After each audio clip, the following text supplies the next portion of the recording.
Assalamualaikum warahmatullahi wabarakatuh. Perkenalkan, nama saya Riki Oktaviansyah dengan NIM E1121231055. Ingin memenuhi tugas UAS mata kuliah Antropologi Gerakan Sosial dengan dosen pengampu Mbak Dwi Surti Juneda.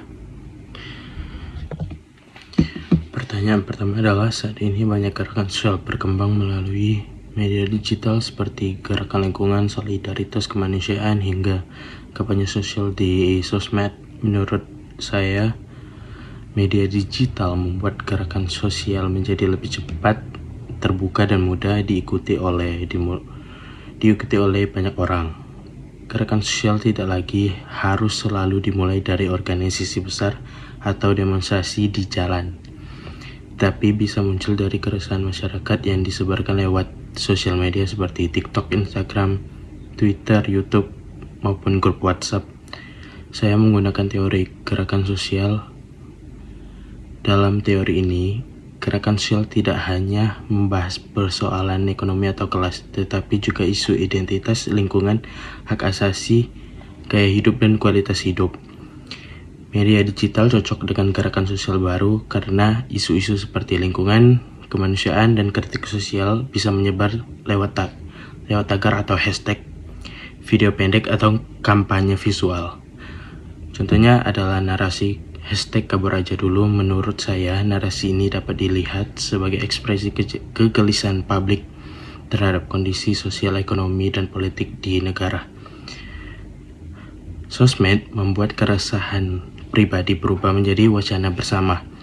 Namun, kelemahannya adalah gerakan bisa menjadi dangkal jika hanya berhenti pada like, repost, atau komentar tanpa pemahaman dan aksi lanjutan. Oke, masuk ke pertanyaan 2. Pertanyaannya adalah, di beberapa daerah masyarakat melakukan aksi penolakan terhadap perusahaan tambang atau proyek pembangunan karena dianggap merugikan lingkungan dan kehidupan masyarakat lokal. Dan mengapa masyarakat melakukan perlawanan terhadap kekuasaan dan kebijakan tertentu? Kaitkan dengan teori konflik, resistensi, atau gerakan sosial. Oke, menurut saya masyarakat melakukan perlawanan karena merasa ruang hidup, lingkungan, dan mata pencarian mereka terancam. Perlawanan biasanya muncul ketika masyarakat merasa tidak dilibatkan, tidak didengar, atau hanya dijadikan korban semata oleh pihak-pihak yang membuat kebijakan atau pihak yang lebih kuat. Saya menggunakan teori konflik. Dalam teori ini, masyarakat tidak selalu berjalan harmonis karena ada perbedaan kepentingan antar kelompok yang punya kuasa dan kelompok yang posisinya lebih lemah. Dalam kasus tambang misalnya atau proyek pembangunan, perusahaan dan negara sering melihat tanah sebagai aset ekonomi, sedangkan masyarakat lokal melihat tanah sebagai ruang hidup, sumber air, lahan kerja, warisan, dan identitas masyarakat itu sendiri. Jadi masyarakat bukan berarti anti penambangan. Yang mereka tolak adalah pembangunan yang tidak adil. Contohnya dapat dilihat pada kasus Wadas di Rempang, ketika warga khawatir kehilangan ruang hidup, sumber mata pencarian, sumber ekonomi, dan lingkungan selama ini menopang kehidupan mereka. Perlawanan seperti ini, demonstrasi, petisi, kampanye digital, solidaritas warga adalah cara masyarakat menekankan kekuasaan agar lebih adil.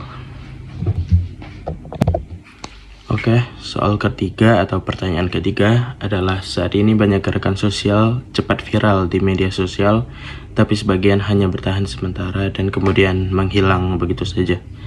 Analisis mengapa sebagian gerakan sosial sulit bertahan dalam jangka panjang, dan apakah media sosial memperkuat atau justru melemahkan gerakan sosial itu sendiri? Jadi jawaban saya adalah karena banyak gerakan sosial cepat hilang. Viralitas tidak selalu sama dengan komitmen. Orang bisa cepat ikut menyebarkan isu ketika sedang ramai, ketika jadi perhatian publik, pindah ke isu lain, dukun itu juga ikut menurun, alias FOMO mungkin. Gerakan itu sulit bertahan jika hanya bergantung pada tren, algoritma, dan emosi sesaat saja. Banyak orang merasa sudah cukup berpartisipasi dengan hanya like, repost, atau komentar, padahal gerakan sosial butuh kerja panjang, edukasi publik, organisasi, konsistensi, dan aksi lanjutan. Jadi media sosial bisa memperkuat sekaligus melemahkan gerakan sosial yang memperkuat karena membuat isu cepat terlihat dan menjangkau banyak orang. Namun ia bisa melemahkan jika gerakan hanya mengejar angka tanpa strategi. Contohnya tagar yang ramai beberapa hari cepat tenggelam kalau tidak ada komunitas atau agenda lanjutan menjaga gerakan tersebut. Oke, soal keempat adalah dalam beberapa kasus generasi muda lebih aktif menyuarakan isu di media sosial dibanding turun langsung ke lapangan. Apakah aktivisme digital dapat dianggap sebagai bentuk gerakan sosial yang nyata? Analisa menggunakan perspektif partisipasi sosial budaya digital atau gerakan sosial kontemporer. Oke. Aktivisme digital dapat dianggap sebagai gerakan sosial yang nyata selama memiliki tujuan kolektif, membahas isu politik, dan membangun kesadaran dan mendorong perubahan. Di era sekarang, ruang digital bukan ruang palsu, karena banyak orang membentuk opini, jaringan, dan solidaritas melalui media digital. Saya menggunakan perspektif partisipasi sosial. Tidak selalu harus turun ke jalan, membuat konten edukasi, dan menyebarkan informasi. Membuat petisi online, menggalang donasi, atau mengangkat suara kelompok rentan juga termasuk bentuk keterlibatan sosial. Namun, aktivisme digital tetap punya batas. Ia akan lebih kuat jika tidak berhenti di media sosial saja, tetapi terhubung dengan komunitas advokasi, aksi nyata, atau perubahan perilaku. Jadi aktivisme digital nyata, tetapi kualitasnya bergantung pada kedalaman, pemahaman, dan keberlanjutan tindakan. Oke, pertanyaan kelima atau soal kelima. Di beberapa masyarakat, gerakan sosial tidak selalu berbentuk demonstrasi besar, tetapi juga dalam bentuk komunitas kecil, gerakan budaya, pendidikan alternatif, dan solidaritas lokal. Bagaimana bentuk gerakan sosial kecil seperti ini dapat mempengaruhi perubahan sosial dalam masyarakat? Kaitkan dengan teori perubahan sosial, solidaritas sosial, atau mobilisasi masyarakat. Oke. Gerakan sosial kecil tetapi bisa memengaruhi perubahan sosial karena perubahan tidak selalu datang dari demonstrasi besar. Kadang perubahan justru dimulai dari kegiatan kecil yang konsistensi dan dekat dengan kehidupan masyarakat sehari-hari. Saya menggunakan konsep solidaritas sosial. Komunitas kecil, pendidikan alternatif, dan gerakan budaya, bank sampah, komunitas literasi, solidaritas warga dapat membangun rasa kepedulian dan kebersamaan. Dari kegiatan kecil itu, masyarakat belajar bahwa masalah sosial bisa dihadapi bersama dan bukan hanya secara individu.